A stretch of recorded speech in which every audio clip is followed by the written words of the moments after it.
王司徒，你找我来弄啥呢？孟德，你在董卓边潜伏那么久，该下手了。刺杀董卓可是九死一生，敢问对我有什么好处？那好处可是大大的呀！只要你敢下手，就出名了。接着说呀，说完了，完了，就这？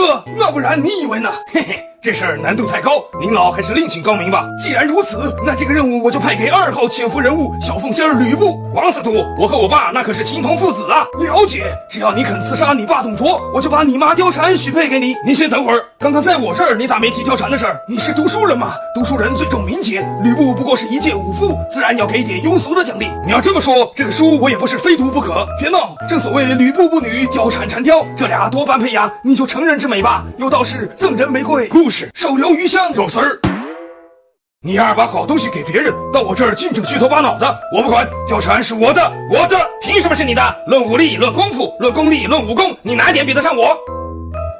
我懒得跟你个没文化的掰扯，还敢学我好人妻，找个比自己大的。大怎么了？女大3抱金砖，都是你这个有家室的，居然还敢出来找小的。小怎么了？女小3我喜欢。你俩消停会儿，咱们能不能讨论先刺董卓？貂蝉放一放。岳父大人言之有理，其实我一直在发愁怎么刺杀董卓。不信你看看我脑袋上这些白头发。你脑袋上这些白头发是因为发愁？那不然你以为呢？有没有可能是精虫上脑？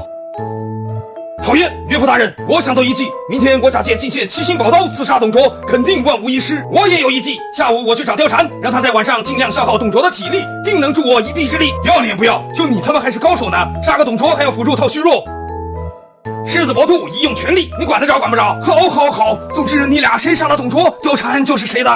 董相国，我来了。孟德，你来干啥？爸比，我知道，这丫假意献刀，实则行刺。这是怎么回事？董相国，我确实是来献。您瞧瞧，承认了不是？献图的。献图？什么图？莫非是那种插图？这个您自个儿琢磨，请看图。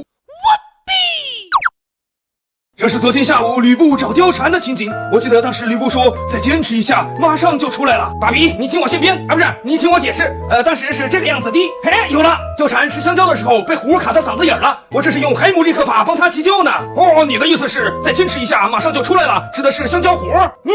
孟德，你这是挑拨我们父子关系啊！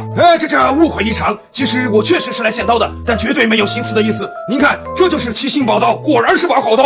凤仙啊，人家献刀也不一定是行刺嘛。爸比，你看出来没有？这把刀是没有刀鞘的，那又怎么样？爸比，您穿内裤吗？有时候穿，那什么时候不穿？那当然是。哦，都明白了吧？一把刀如果离开了刀鞘，那肯定是要捅人的。